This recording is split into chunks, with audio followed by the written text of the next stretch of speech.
and welcome to the Beneath the Dirt podcast. I'm your host, Ron Bone. Thank you for tuning in. Episode 113 up in here. What is good, everybody? Thank you for tuning in once again.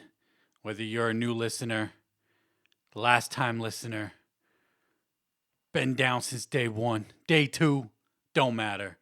Much love to everybody tuned in right now. And we got quite a bit to talk about this week. No doubt about it. A lot of shit went down this week. A lot of shit didn't go down this week. You know, people like to be on time or not. Shout out to ICP for saying they were going to go live with the Juggalo show tonight. It is 9:14 p.m. They just announced about 20 minutes ago that it's postponed till tomorrow till 7 p.m. And tomorrow night is the HelloFresh holidays on Monday, scheduled to go on at 9. So the Juggalo show will probably go on around 8. That shit will probably end around 10. It's past my bedtime. I won't be able to watch HelloFresh holidays, so I'll watch the replay at work on Tuesday. Dope. Appreciate it. Always on time. But what the fuck, man? We'll get into it in a little bit, but let's get into some shit that dropped last week that I did talk about on last week's show. Shout out to Mike Sears and Luke Dagoon for hopping on with me last week. Super dope episode. If you haven't peeped it yet, when you're done listening to this week's show, go check that one. But we talked about this a little bit last week. It was Low Key's new album, The Mission Infect General. He dropped the fourth Oracle, the second one in 2020. It's crazy. This dude dropped tons of music in 2020. Merch drops, all that. Dude's been staying busy. But he dropped the fourth Oracle, The Eyes of Parasuva, 2 weeks ago. And I just want to say, this is arguably his best album. My favorite album from Low Key is probably The Book of Time. And that's where he really started getting into like the harmonizing and just really experimenting with his sound. It was such a good album. But this right here, much like The Blood of Izu, which was released earlier this year, and that was primarily a metal album. Full guitars, sounded like a full band, you know, him screaming on every track, a little bit of harmonizing, zero rapping on that album. But this album right here is like the complete 180 of The Blood of Izu. Singing, harmonizing throughout. There's one song on here where he is rapping. I can't remember what song it is. It might be Skeleton's Keep or Tomb of the Scarab. I can't remember. But I've been bumping this album throughout the week. You know, last week there was 3 big releases, and we're going to talk about them all tonight. This was one of them. So I've been bumping it throughout the week, listening to it more, and this is such a great album from Low Key, man. This dude continues to evolve, continues to experiment with his sound, pretty much all singing, like I said. And shout out to this dude for taking the chance and having the balls to do what he's doing with his sound now. It's just so different from when he dropped Follow Me, you know, House Part 1, Solo. I've been following dudes since Solo. So to hear him continue to evolve like this, super, super dope. Check this album, The Eyes of Parasuva, if you haven't yet. Great fucking album. Yeah, peep it. Low Key is that dude. And then another album we were talking about last week real quick was Jim Jones, El Capo. Like, this ain't underground shit. But I don't think it's necessarily mainstream shit either, because Jim Jones really ain't getting played on the radio these days. Entirely produced by Hitmakers. El Capo Deluxe. This is the album that I was waiting for towards the end of 2019 last year. He was saying El Capo 2.0, the fourth quarter rush and all that. He was getting ready to drop this, but for whatever reason got delayed. Never really spoke about till a few days before its release.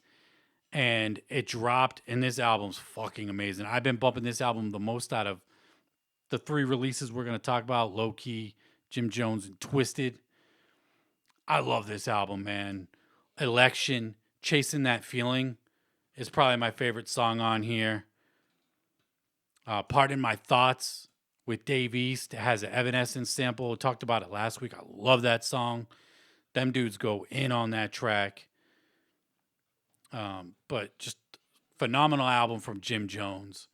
Dude's coming in, you know, last minute as like album of the contender shit right here.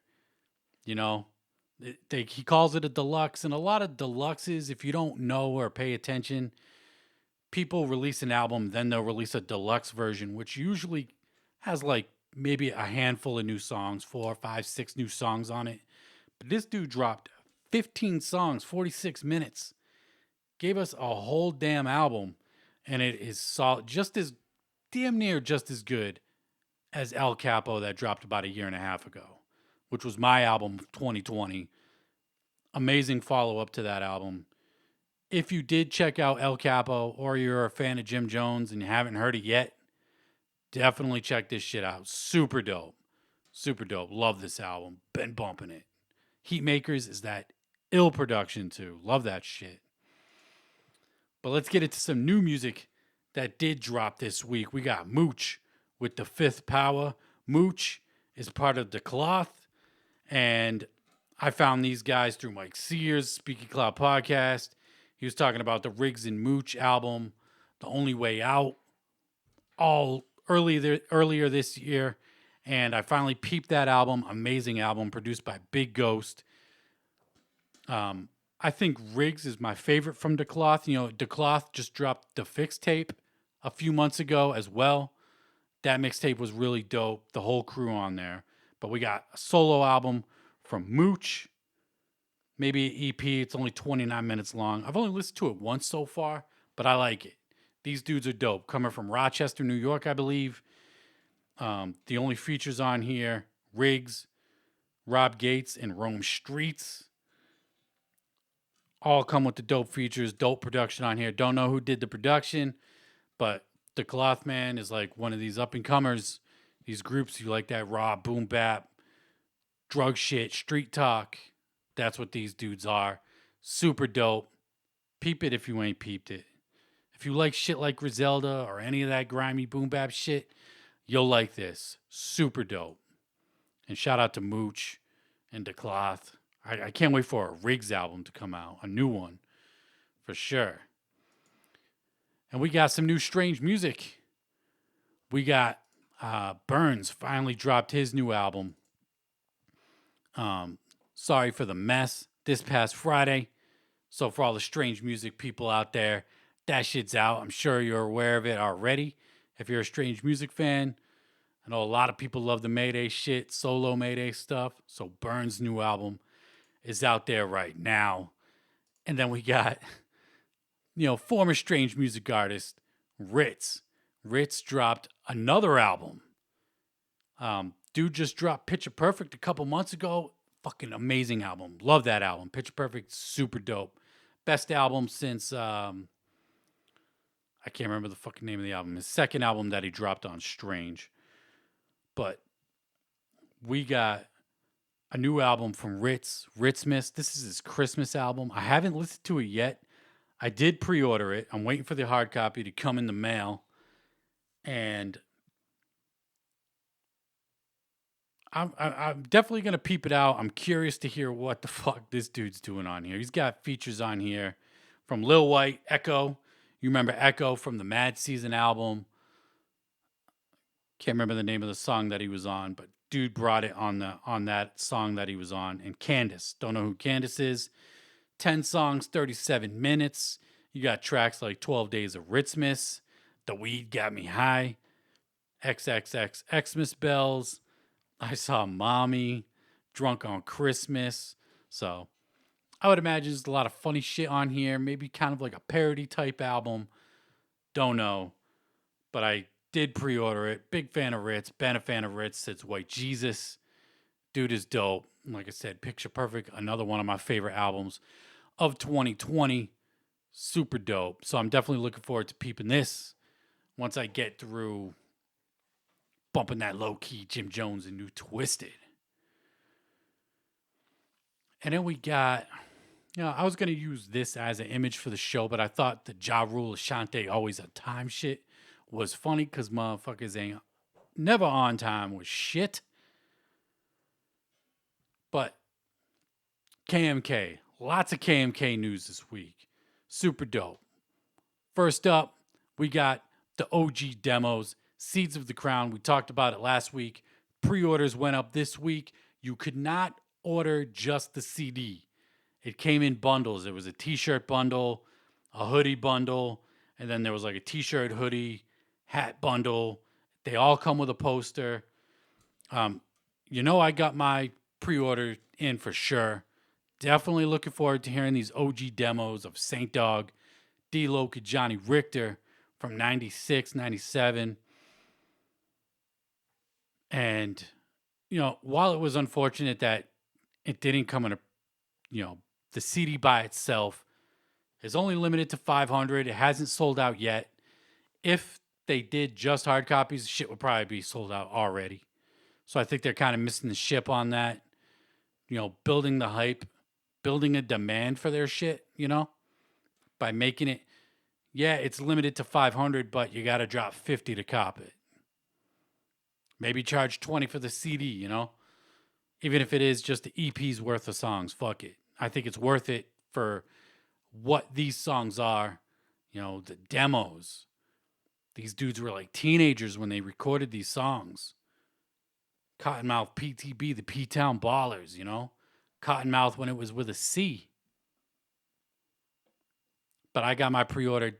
No expected ship date, release date, anything like that. No word if it's going to be up digitally or if it's just hard copies and they're just still, random people upload it to YouTube. No idea. But definitely hyped for it. Definitely waiting for it. Super dope. More KMK news. This is really dope. Force 5 Records up on Instagram. The DRP posted up a video talking about new Saint Dog.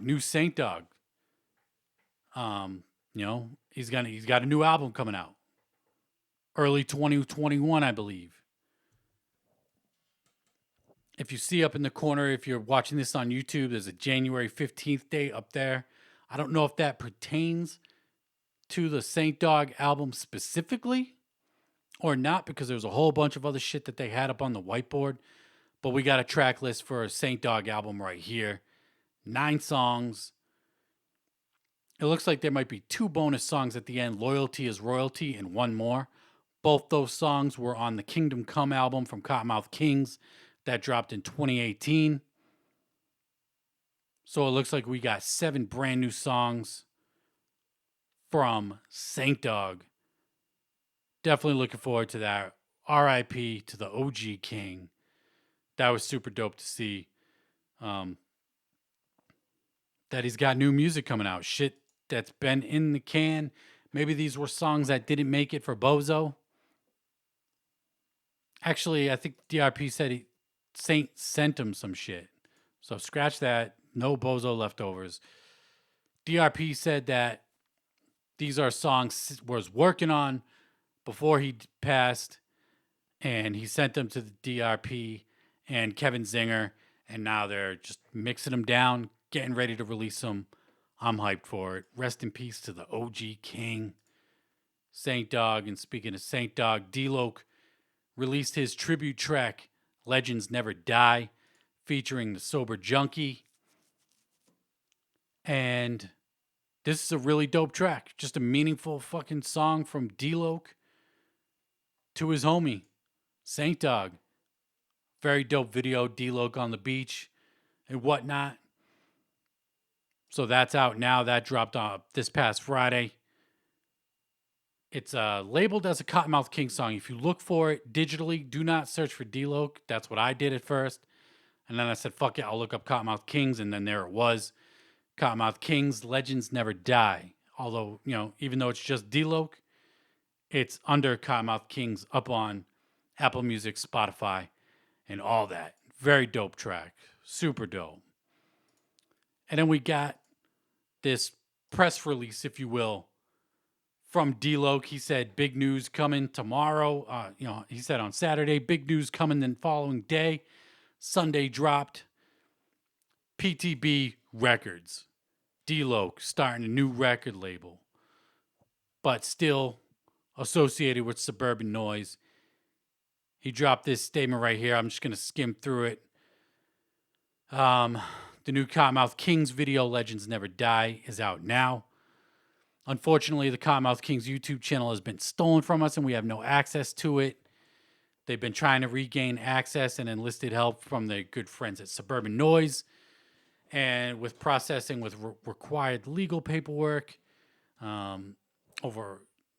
basically they haven't been able to get their YouTube channel back. So they go on to say, although PTB is completely independent, self-funded, they work closely with Suburban Noize and SRH to back all their upcoming music endeavors. We have a plethora of new projects releasing this year and are extremely excited to share them with everybody. Our first full-length project of new music is done and in the process of being mixed and mastered now, with a scheduled release date of 2021. My First Thought, new Kottonmouth album dropping February 2021. More details on the mystery project will drop soon, trust us, when we say we will be delivering a new sound that all true kings and queens will love. We'd like to personally invite everybody to the, Kottonmouth Kings Nation, new PTB Records, blah, blah, blah. PTB Records, D-Loc's new shit, in conjunction with Suburban Noize. Pretty dope. And then today, Sunday, I'm recording this, D-Loc announced that he was going live on Facebook. So I'm just going to keep this graphic up because it kind of pertains to what he talked about on his live stream on Facebook. He said he was going live at 12 p.m. He went live. He was on fucking time. He was on time. Maybe a minute or two late, but that's, that's fine. Better than delaying shit for 2 hours and then canceling it last minute, right?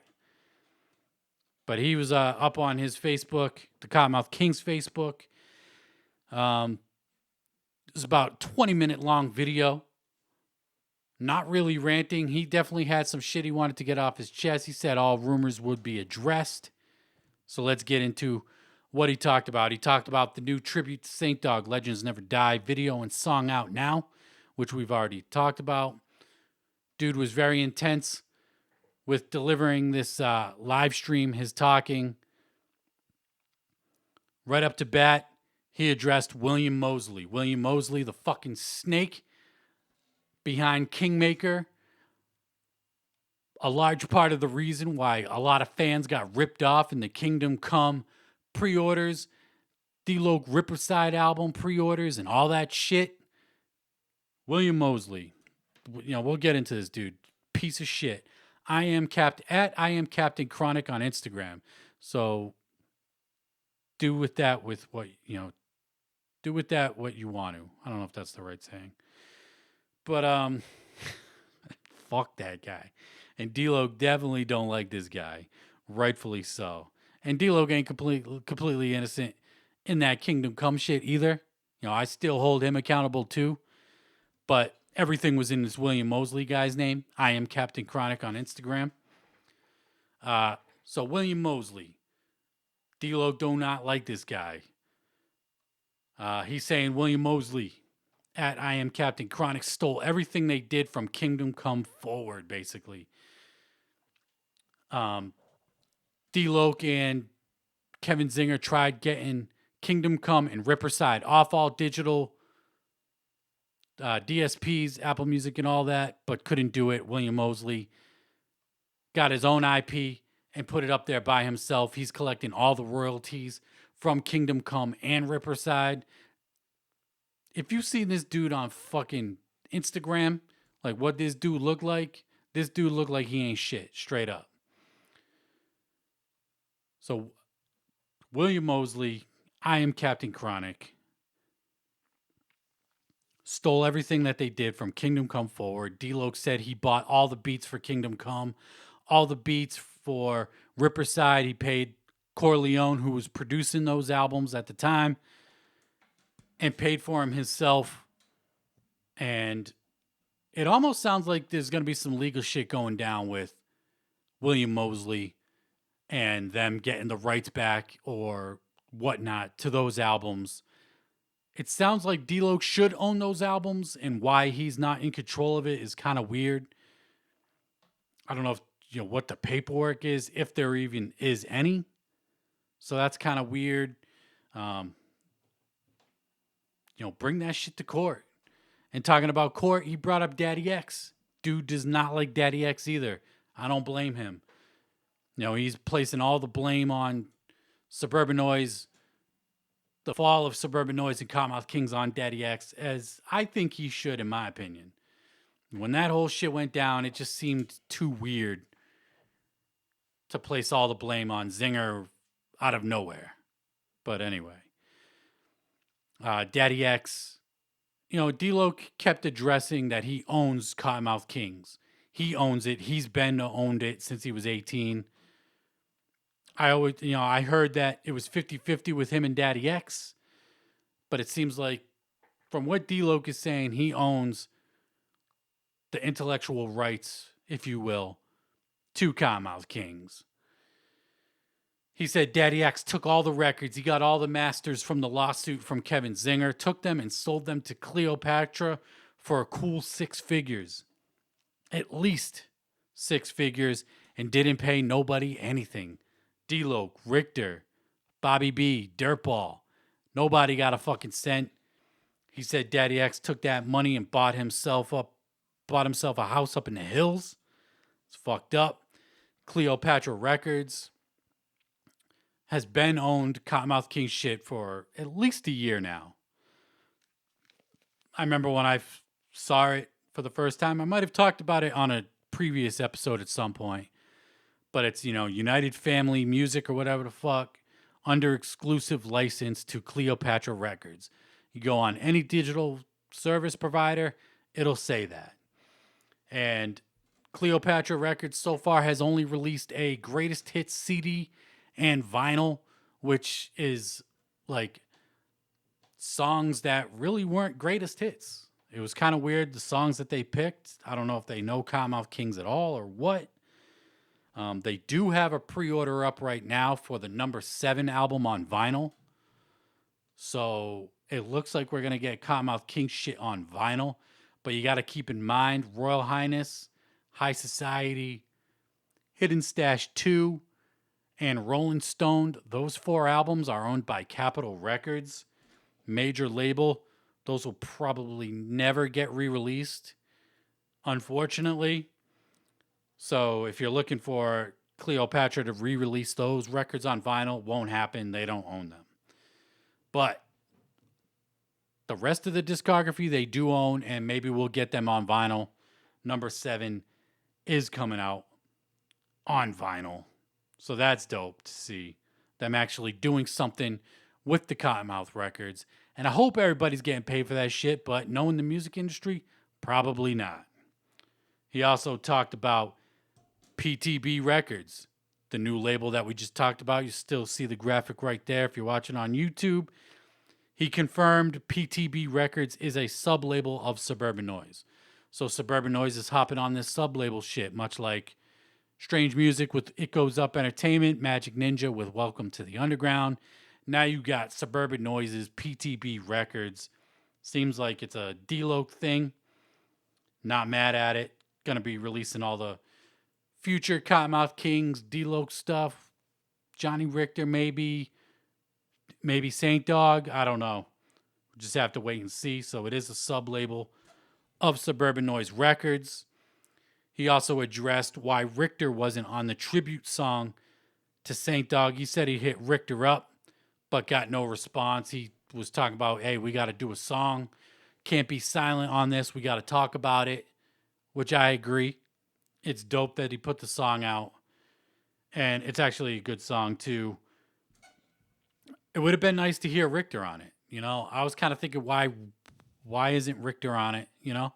But he said he hit him up, got no response. He also said he's been trying to get Richter to do music for the last 8 months or so, and Richter's just not doing it, not really communicating with him.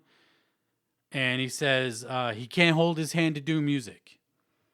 It seems like D-Loc is really trying to keep this Kottonmouth King shit alive. Like, trying his hardest. He's been saying that. If you remember that video, I actually posted it up on my YouTube channel a couple years back, where he was telling the fans to thank him to keep Kottonmouth going, when really it should have been the other way around. You know, just that's some egotistical shit, you know. Having the fans thank you for keeping your shit going. Nah. Thank us for wanting to support your shit. But I forget where I was going with this. Fuck. Johnny Richter can't hold his hand. Oh, you know, it's kind of sad that Richter's not doing music, it seems like, at this point. What is Kottonmouth Kings? You know, what is Kottonmouth up to? It doesn't seem like much. You know, Saint Dog was in jail for a while. He came out. He's no longer here with us. R.I.P. And I would just assume, since the whole relaunch of Suburban Noize, that D-Loc and Richter have been working on music, but that is not the case. It sucks because it just seems a little weird that we got no new songs, news, or anything since the relaunch. One of my favorite groups, I always say it, broken record over here. They're one of my favorite groups ever, hands down. I'd love to see D-Loc and do shit, even if it's just them and it's, you know, Kottonmouth King Spade, whatever. I don't even care. So, in this statement, they said the first project is coming out in 2021. Well, if Johnny Richter's not recording music, what is the first project? I'm just going to assume the first project is a solo D-Loc album. I know they were talking about possibly re-releasing the Kingdom Come album, but it seems like that's caught up in limbo of who owns it, D-Loc or I Am Captain Chronic, aka William Mosley, fucking Snake. Not really sure. I would love to see new Kottonmouth music, even if it's just D-Loc and Richter. I don't care. Would love to see it. I'll take a D-Loc solo album. But I guess we'll find out. If the album's dropping in January, pre-orders got to go up in January, right? I mean, did I say February or January? Album's coming out in February. Pre-orders will probably be in January. I'm looking forward to what these dudes are doing. Seems like D-Loc's really trying to keep this shit alive. Props to him for that. You know, they still got to figure out a way to make right for that Kingdom Come debacle, man. I never got a copy. I did get my money back, but a lot of people got ripped off with that album, you know? Even the artists that contributed to the album got ripped off, which is quite fucking unfortunate, but don't know. Hopefully we get new Kottonmouth in 2021. Johnny Richter, people need to get on Richter's ass. Get Johnny Richter motivated, making music again. Dude is super talented, you know? You know, another thing I wanted to bring up was D-Loc never seemed like the front man to Kottonmouth Kings to me. Not when Saint was in the group. Saint was clearly the front man during the Royal Highness era. Like, just clearly he was the front man. And then when Johnny Richter joined, there was no real clear front man, but it definitely wasn't D-Loc, in my opinion. You know, at that point, it was really just a group effort, but I always liked Johnny Richter. His solo shit was super dope. Everything he did with the Kings was super dope. So go peep that. Rest in peace to Saint Dog. And while I'm thinking of it, one last thing before we get off Kottonmouth Kings topic. Force 5 Records meant to bring this up when I was talking about the new Saint Dog album being put out by Force 5 and Suburban Noize. Force 5 just put out a new compilation a couple weeks ago, the Ruckus Mixtape Volume 2, and there is an unreleased Saint Dog solo song on there. Go peep that shit if you haven't checked it out yet. The Ruckus Mixtape Volume 2, new Saint Dog solo shit. And like I said, I hope we get the new Kottonmouth Kings in 2021. One of my favorite bands ever. Groups, whatever. And keeping it with Suburban Noize affiliations, Mad Child released the 4th single off his upcoming album, the Little Monster EP. Song's called I Was on Drugs. I haven't got a chance to listen to it yet. And I'm sure he's going to be talking about how he was on drugs. It's been well documented this dude was heavily intoxicated, whatever, not in a good state at one point. Seems like he's doing a lot better now. I hope he stays on the right track. But I'm definitely going to peep it. Been a Mad Child fan for a long ass time. So that's out there on all DSPs now. If you want to go check that shit. And speaking about always being on time, motherfuckers is never on time. We'll get into ICP's HelloFresh holidays since it did kick off this week. So let's start off with the first show that they had. We got the schedule right there. They actually had to switch it around earlier this week, but so far 2 shows in for the HelloFresh holidays. I'm thoroughly entertained, 100%, as I knew I would be, and it's dope. I like the HelloFresh holidays. It just reminds me of how much I fucking love ICP, man. It really does. When they're not doing anything, it's easy to talk shit, I guess, and just wonder what the fuck they're doing. But when they're doing shit and I see it, I love it. First show that they had this week, though, was the Clown Cook-Off. And it was entertaining. It was basically like the Juggalo version of Chopped. If you ever watched Chopped on the Food Network, they got all these contestants. They got to cook meals and present it to judges. They had 3 wrestlers on there. Manny from the Halloween streams that they did, also known as Alcatraz. A couple other wrestlers, don't know who they were. Can't remember their names. I apologize for that. But we had Shaggy 2 Dope versus Jump Steady versus Violent J in a head-to-head cook-off. They had to cook appetizers, a main dish, and a dessert. Let's talk about how Violent J made the most horrendous shit all night. The fact that this dude eats this food that he makes, the first dish he made was the Joe Bowl, which was Chef Boyardee spaghetti, microwaved for 6 minutes. 6 minutes. This dude microwaved Chef Boyardee until the fucking plastic Tupperware was melting. And then he put crushed cheese puffs. Chiz. Dude loves his chiz. So he put his chiz puffs in there, crushed it up with the Chef Boyardee spaghetti, and he was supposed to add some additional cheese to it. Talk about fucking disgusting. But it was funny the way he was talking about it, how he cooks it in his house. People hate the smell of it. Talks about cooking it on the tour bus and shit. Funny as fuck. And then his main entree was steaks with blue cheese on it. Steaks which he did not season, with blue cheese on top of it. I guess it wouldn't be bad. I don't know why you would really want to put blue cheese on steaks, but to each their own, I guess.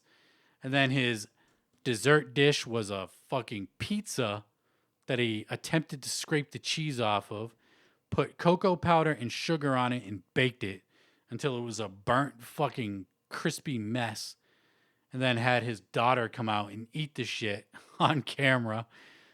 Nasty ass shit Violent J's cooking. But funny watching him do it. Jump Steady had the best food of the night. He had the cheesy potatoes, which I made the other night. They're fucking delicious. Of course they are. It's just cheese, sour cream, and potatoes. You can't go wrong with potato chips on top. Fire. Um, he made a cookie dough sundae. Fire. That shit looked good. And then he had, what was the other thing? Cheesy potatoes. Can't remember the other thing he fucking had for his dish, but everything he made looked at least edible, if not good to eat. Shit was dope. Shaggy 2 Dope had the best dessert of the night with like the marshmallow dumpling and the cinnamon and sugar. That shit looked good. He had like the bootleg shepherd's pie with no chiz on it. And it was just an entertaining show. The clown cook-off, it was funny. And these dudes just keep you thoroughly entertained, even if they're just cooking some nasty-ass shit. And then on Saturday night, they had the slideshow spectacular where they went through a bunch of pictures and just talked about the pictures for 3 hours. Super dope. These dudes should have a weekly podcast. I'm going to talk about that in a minute, but the slideshow spectacular, Jump Steady, Violent J, Shaggy 2 Dope.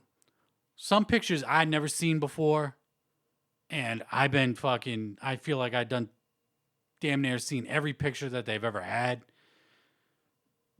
Some old school shit, some new school shit, really dope show. A lot of behind the scenes stories. I'm sure it's probably up on YouTube at this point. I'm sure somebody's uploading it to YouTube, but I watch it live on the Patreon, and it's just a super dope fucking show from ICP. And the way they're doing this Patreon thing, it's a monthly thing, right? You got charged in October, you didn't get charged for November, and then we got charged December 1st for the December streams. Dope. If this doesn't motivate them to just do a monthly Patreon subscription, I don't see why they couldn't do it unless they really can't commit to it. Do a podcast every week, Violent J, Jump Steady, and Shaggy. I'd pay $5 a month for them to do a podcast a week or every other week, something like that. Or even do it for free on YouTube. I mean, shit. Let all the juggalos get a part of it, but we know they're all about making money, and who the fuck ain't about making that chiz? Would you be down for an ICP monthly subscription, say $5 a month? They would get a lot more people subscribing than that are subscribed right now, for sure. Probably make more money and give us some fucking content, They lacked in content for all of 2020 until October, and then these December streams. Yum Yum Bedlam is supposed to drop in 19 days or 18 days. It's Monday. I dropped the podcast, so 18 days. Yum Yum Bedlam is supposed to drop. No news on it. But we were supposed to get news on something tonight with the fucking Juggalo show, and that shit never fucking happened. I was waiting to record my podcast until after the Juggalo show aired. It was supposed to be Jump Steady and the Rude Boy with a very, very special live episode of the Juggalo show Sunday night, 7 p.m. Grab your pens, notebooks, and number 2 pencils because you're going to get schooled. Well, guess what? We didn't get schooled because ICP is never on time, just like their fucking live streams. Although the slideshow spectacular was only 5 minutes late. Pretty impressive if you ask me. The clown cook-off show was a little over an hour late. A lot of the October streams were fucking at least a half hour late. So these dudes are never on time with anything. I'm expecting them to one of two things with the Juggalo show. Either we're going to get pre-orders, which I doubt at this point, or they're going to deliver us news that Yum Yum Bedlam is being pushed back. Is that really a surprise, and should it be a surprise to anybody? No. But man, as much as I love ICP, And as much as I enjoy these live streams, I love their music, blah fucking blah, right? Love ICP. They are consistently the most inconsistent with doing shit on time. We ain't getting Yum Yum Bedlam for Christmas, is what it is at this point. Unless they're announcing pre-orders. I could be wrong. It got postponed. The Juggalo show got postponed till 7 p.m. tonight before the HelloFresh holidays, which tonight is, let me pull up the graphic, 20 years of the Gathering podcast. That's going to be dope. Can't wait to listen to that and watch that show. But fuck, man, just, I get it. You're never on time. Never on time. We talked about it last week, but 2020's been such a shitty year, and you're going to get everybody hyped for a release that ain't going to happen. You hype people up for a podcast. The Juggalo show didn't even happen. Postponed till fucking tonight. Like, the shit sucks. Is what it is, I guess, but I hate that is what it is shit when it pertains to this, you know? It's just fucking annoying. I want Yum Yum Bedlam. I want the Yum Yum Flower. I want the album. I want to hear how ICP sounds today. It's been almost 2 years since Fearless Fred. Actually, when did Fearless Fred drop? Did it drop last year or the year before? I can't fucking remember. I'm going to pull it up now. Insane Clown Posse. Fearless Fred Fury was 2019. All right, so it was just under 2 years. For them to come out with another Joker's card this fast is super dope. Even if it gets pushed back till February, March, whatever. Still dope. Around a 2-year process, much better than a 4 or 5 year process. But just sucks that the shit gets hyped up and it gets pushed back. That's all I'm fucking saying. We need that shit. We need the Yum Yum Flower. I want that fucking hoodie. The Yum Yum Flower hoodie that Shaggy was rocking during the Slideshow Spectacular. That was fire. I haven't bought any second deck merch at all besides the albums. But that flower, like, easily the best looking card of the second deck. I want that hoodie. That hoodie's fire. If it's part of a pre-order bundle, I'm definitely copping that shit. But yeah, HelloFresh holidays from ICP's dope. Never on time. But super entertaining. So they make up for it, but it still sucks. And I was waiting, I would have just recorded my podcast like 5-6 hours ago. Here I am, fucking 10 p.m. on a fucking Sunday night, man. Recording my shit, but whatever. And then we got a new single from Esham, part of the Supervillains with ICP. He dropped his new single, Xmas is Dead. Got a dope picture of a cat, skeleton cat, with a fucking Satan or Santa hat on top. And I haven't peeped it. I think he dropped a video for it as well and an instrumental. But that's out on all digital service providers now, if you haven't peeped it. Just a heads up. And then some big other fucking news that dropped this week. I'm going to take a sip of water real quick. Pardon me. My fucking throat hurts. I saw this. I don't know if this podcast has been released yet. I didn't even know this dude had a podcast. But Dame, you remember Dame, formerly of Funk Volume. Him and Hobson. Well, Hobson was beefing with Dame pretty fucking heavy. I guess you could say they were beefing with each other. Dame posted up on Twitter, I sat down with Hobson and recorded a 4-hour podcast last night. I'm not sure when it will be released, but when it is, I hope that you watch it. There is a lot to be learned from our experience. Hashtag Funk Volume. Hashtag Vision Work, Fall Work, Win. Damn. Hobson and Dame have reunited. Here's a picture of them both chilling. Looks like they just recorded the podcast. Dame wearing the Funk Volume hoodie. Hobson just, who knows? I thought Hobson was in Australia. Is Hobson back in the States now? Thought dude was in Australia or something. Like, he definitely wasn't in the States. Maybe he's back now, but it's dope to see these dudes reconcile. Funk Volume was going to be that next label to blow it up big. They really were. They were going to be like the next kind of like strange music, you know? Hobson was doing shit with Tech. Tech was hopping on Hobson's shit. Dizzy Wright's that dude. Jaron Benton is that dude.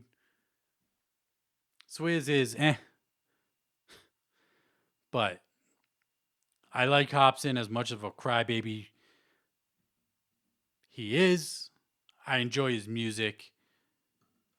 Dude is super talented. Jaron Benton's been killing it all 2020. But Funk Volume was that label to be up next and kill shit. Are these dudes going to work together, you know, as part of, you know, record label, whatever? Probably not. Seems like Dame's doing his own thing, doing his music entrepreneurial club. I don't know how to fucking. It's a big ass word, all right? Don't know how to say it. I'm fucking dumb, but I'm hyped to see these dudes back together. Definitely want to hear what they talk about on this 4-hour podcast. It's been a long time. Hobson was talking a lot of shit to Dame. He had that whole video, the whole Ill Mind, I forget which one it was, all about Dame. You know, crazy shit. But dope to see them reconcile. Definitely looking forward to hearing the podcast, like I said. And that's pretty big news in the underground, in my fucking opinion, for sure. Now we're going to wrap up tonight's episode. Actually, we got a couple more segments. We got M&E is an unstoppable train. M&E staying busy all 2020. Twiztid dropped 2 projects, the Halloween project. Let's get into some new music, though, from M&E. Boondox released his new single, Wild Horses, off his upcoming album, Crimson Crow, dropping in just under 2 weeks, about a week and a half from now. I didn't listen to the song only because I heard a clip of it posted up by Magic Ninja on their social media pages, and I wasn't a fan of the clip. It's like on some kind of country music type shit, and just didn't like the sound of it. Definitely didn't sound as good as his previous single, Get It In, that he just put out a couple weeks back. That shit was hard as hell. So I didn't listen to it only because I didn't like the clip, and I'm, you know, so I didn't check it, but that's out there now on all digitals. If you ain't peeped it, go peep that shit. And one little quick blurb, Kung Fu Vampire and Buckshot, Buckshot, UGA with Boondox, they're dropping Don't Get Beat Up, the single, this Friday on all digitals. I don't have a graphic for it, but it is dropping this Friday. But more M&E shit. They announced a new artist to Magic Ninja, not welcome to the underground. No. This dude's getting the full Magic Ninja entertainment package, if you will. Gibby Stites is the new artist on Magic Ninja Entertainment. Never heard of this dude. It seems like I posted up because Magic Ninja gave the heads up that they're going to be announcing a new artist. A few people did say this dude's name, so his name it's out there. I don't know how or where he's come up. I don't think he's ever done anything with Twiztid as of yet. Dude has his following I'm going to look up his following on Instagram right now. I know it was like a super low number. Gibby Stites, 1,051. I have more followers than this dude on Instagram. I get why they're trying to sign new artists, but at the same time, it's like maybe you should just focus on you, focus on the artists you have on there now, or just focus on Twiztid, even though Twiztid's been killing it for 2020. But we got Gibby Stites. I peeped out the song, the video for it. I made it about a minute in before I turned it off. Not for me. I saw a couple other comments, like people saying like, don't know who this dude is and don't really care. Song did nothing for them. Song did nothing for me. I don't know if it was a bad single, if it represents his catalog well from shit that he's released previously. But I wasn't feeling the song at all. But Gibby Stites is the new artist on Magic Ninja Entertainment. And speaking of Twiztid, this is the third album I want to talk about that dropped last week. Twiztid's new album, Revelation. Not really going to do a crazy deep dive on it like I did the other ones. I don't think I really did a crazy deep dive, but I had only listened to it once when I talked about it last week. I did like it after one listen, and after more listens, I like it more and more with each listen. I actually liked it on first listen, and then on like second, third, fourth, it's not that I lost interest. I really liked that Jim Jones album, so I was bumping that heavy. But there are a few songs on here that are, I think it's 2 songs on here that are skips. Get Through the Day and Change Me. Those are the 2 skips on there. And like I talked about on last week's show, for Monoxide to say that this is a rap album is a stretch. I posted that up on Twitter as well. The very first fucking song has guitars on it. Granted, it ain't heavy guitars. It's more of some chuggy, guitar in the background, but it's still there. But on all these, there's a few other songs, heavy guitars on here. So it's definitely not strictly a rap album. This is more of a traditional Twiztid album, if you ask me. More so than what Mad Season was. Mad Season, although I like it better than this album, was half the album was singles that were already released, and then shit that they just kind of recorded last minute to throw an album together when the whole quarantine thing happened to get some new music out there and people's mind off shit. And respect to them for that, and that was a fucking banging album. Super dope. This one's really good too. 12 songs, 42 minutes. We got Emo Twiztid on here. I don't think there was any Emo Twiztid on Mad Season at all. I'm not mad at it because it was such a good album. But I love Emo Twiztid. The last song on here, Never Be Nothing, fire. Love that shit. Favorite songs on here right out the bat, probably be Never Be Nothing, like I said. Hallelujah with Young Wicked. I like Blueprint a lot. I like Laughable too. Laughable is probably my favorite song on here. That was a single that was previously released before the album dropped. Super dope hook from Young Wicked. Lex the Hexmaster comes super correct on there. A lot of people hating on the Young Wicked features on this album. I don't know why. I think Young Wicked brings it on here. I like auto-tuned Young Wicked. I hope we get more auto-tuned Young Wicked in the future.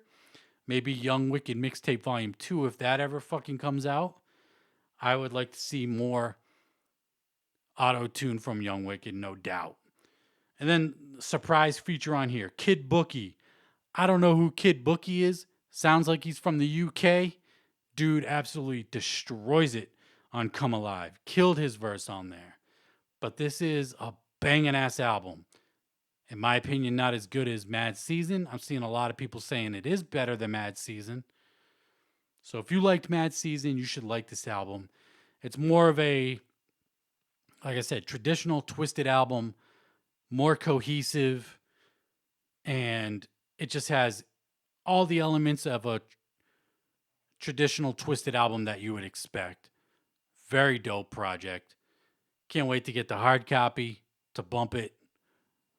But I'm sure if you're listening, you probably already heard it. Or if you hate Twiztid, you don't give a fuck and you already turned the show off.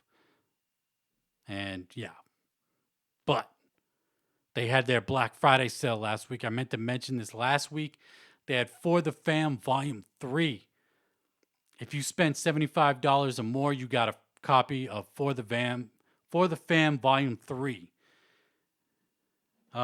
Jamie Madrox posted up on social media about the For the Fam CD, and I'm trying to find the post for it now, but it seems like I can't fucking find it. It's unfortunate, but basically, and it seems like Jamie Madrox is doing better. He had tested positive for COVID. It doesn't seem like he's doing worse. We haven't got bad news, so I guess no news is good news when it pertains to that. But here is, he did release a statement pertaining for the Fam Volume 3. A lot of people asking if it was going to be sold separately, and basically he said they're going to go through all the Black Friday sales, and there was 500 copies pressed, I believe he said, and whatever's left over will be put up on the website for sale,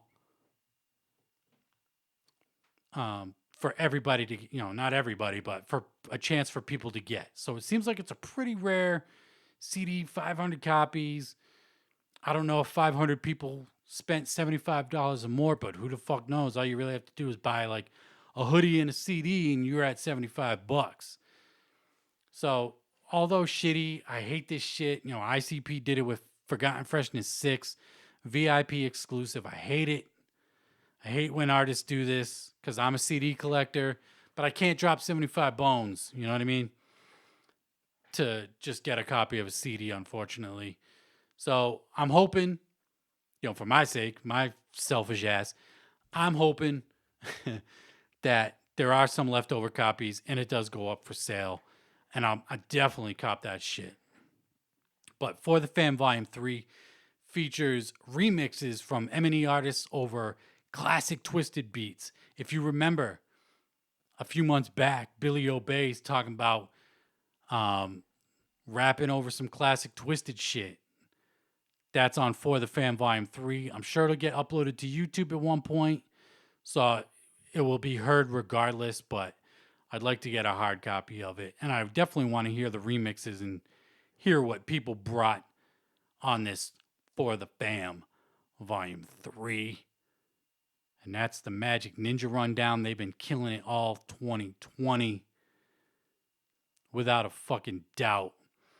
And the last new music release we got is from Insane Poetry. He dropped a new single with Shaw Monster called Cold Blood. The beat is dope. They're rapping their ass off on it, but the mix ain't that good. I don't know what's up with the mix on the song, but it didn't sound that good to me on first listen. I listened to it while doing pre-production for the show tonight. So I love Insane Poetry, though. Don't get it fucked up. Dude's super dope. Legend in this rap shit in general, but definitely in the horrorcore wicked shit as well. But that single is out on all DSPs. And let's wrap it up with the segment Ask Roan. We got it going down every week. I post it up on all my socials. If you got any questions, topics you want to talk about, let's do it. Ask Roan. Let's start out with Twitter. We got Joker's Gallery. Shout out to the homie. Craziest concert moment you've ever seen at a show you attended. That's easy. Craziest moment I ever seen was... Now, I don't remember what show it was. I want to say it was a Twiztid show. Could it possibly have been an ICP show? It was definitely like 06, maybe 05, that era of Psychopathic. But it was in between sets. This shit was in between sets. I think I talked about this story before. A band, nobody was even playing on stage. And motherfuckers were, you know how they get the music going in between sets to keep the energy going in the crowd? Well, I was on the floor close to the stage, and dudes was moshing to the music that was playing, the house music, if you will. Dudes was moshing to it, and these two dudes were going at it, pushing each other, whatever, shoving each other pretty hard, going in the paint with that shit. And the one dude just got sick of this other dude, scooped this dude up, diesel, jackknife, powerbomb style, and just fucking boom. Laid him out. Dude's head smacked on the fucking concrete of the Palladium. This was at the Palladium in Worcester. And that floor is concrete. And you heard his skull just fucking crack. Literally crack against the concrete floor. This dude got up, just instant blood everywhere. Dude, like, if that dude didn't have, like, head trauma, brain damage after that, I'd be shocked. Because that, like, just thinking about that dude's skull smacking against the ground like that, it's not some shit you want to hear. That shit was fucking crazy, though. And there was no band playing. That's the craziest part. But shout out to Joker's Gallery for that question. Definitely the craziest shit I've ever seen at a show. Kilimanjaro up on Twitter. From M&E or Psychopathic release. Name one with fire artwork, both shit music and shit artwork with fire music. All right, let's do M&E with fire artwork but shit music. We'll go with... I'm trying to think from M&E. What have I liked from M&E as far as music releases? I guess we'll go fire artwork. All right, let's go with the Halloween EP from this year. Dope artwork from Jamie Madrox, but I was not feeling the music on here.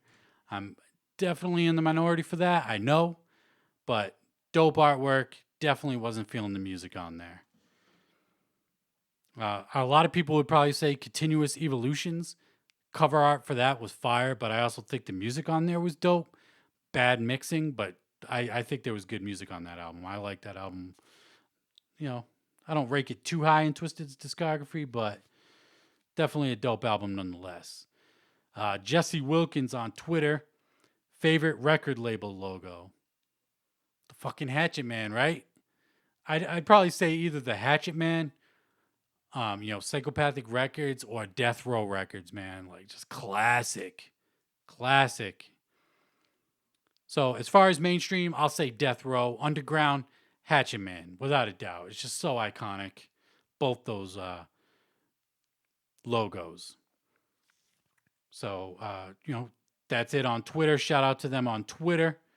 Jesse Wilkins responded twice, but you only get one question per Ask Grown. New rule I just made up on the spot. Let's head to Instagram. Devo Coleman, do you like chiz? I do like chiz. I am lactose intolerant, though. And I did say I made the cheesy potatoes. I did, but I wasn't able to eat them. Everybody else ate them in the house, but me. Because I am indeed lactose intolerant. That shit fucks me up. I did take a bite, and that shit was fire. But I do like chiz, but I just can't partake in it anymore. And then we got AK Shoehead. I don't know if that's how you say your name on Instagram. I apologize. Have you heard the new Bones album? I'm not a big Bones fan, to be honest. I am aware that he did put out a new album, but I haven't listened to it. Like I said, not a big fan, so no, I haven't heard it. And then we got Bryce Risher on Instagram. Thoughts on Harry Fraud producing Benny album. Do it. I don't know if I'm familiar with Harry Fraud's production or not. I can't think of off the top of my head. But, so I can't really, I said do it, like right off the bat, like I fucking know dude's production, but it's got to be better than The Burden of Proof. Again, I'm in the minority for that, but it's got to be better than that album, right? And then we got Diggin' Hip Hop on Instagram. If you were forced to live the rest of your life on a desert island, but with the permission to share the island with only one dude. Pause. Violent J, Shaggy, Jamie, or Monoxide. Who would you choose and why? I'm not gonna answer that. The fuck? If you were to spend the rest of your life on a deserted island, would you want it to be a dude? But then again, would you want it to be a female too? That's tough. All right, I'll fuck it. I'll answer the question. Violent J, Shaggy, or Madrox or Monoxide. I'd probably go with. I don't know. Definitely ain't going with Violent J. That dude don't know how to cook for shit. Shaggy, he'd probably be able to climb trees and get fruit with his toes. So that would come in handy. Madrox, I bet he knows how to cook some fucking good food. You know, fat kid for life shit. Monoxide would probably just smoke the whole fucking album. Smoke fucking just anything he can get his hands on. Palm trees, bushes. So, who would I live with? Nah, fuck it, I ain't answering the question. I'll say Jamie Madrox. Jamie Madrox seems like a likable guy, if you ask me. And like I said, he knows how to fucking cook food, probably. Top 5. All right, let's go to Facebook. This is the last one, and then we're bouncing the fuck up out of here. We are over an hour into the show. Richard Smooth on Facebook, top 5 horrorcore rappers. All right, I believe I do have a list on my phone because it was going to be a video I was going to make at one point. Let's see, we got top 10 horrorcore albums, top 10 rappers, top 20 albums, no horrorcore rappers. Let me look at my top rapper list. And I have 4 people listed on my top. All right, top 5 horrorcore rappers, wicked shit, call it what you want it. In no particular order, Esham, without a doubt. He's the best, in my opinion, to do the wicked shit horrorcore. Esham, he's number 1. The rest, no particular order. Violent J, one of the best storytellers in hip-hop. Best storyteller in the wicked shit, period. Without a doubt. Monoxide, 100%. Monoxide now. Monoxide in 2020. Who else? Wicked shit, horrorcore. Brother Lynch Hung. You know, season of the sickness. You know, who else? That's 4. Esham, J, Monoxide. And then you got dudes like Lord Infamous. You know, 3 6 Mafia was on that horrorcore wicked shit in the 90s. Lord Infamous. Super dope. Rest in peace. Who else? Horrorcore wicked, like Mastermind, Madrox, motherfucking.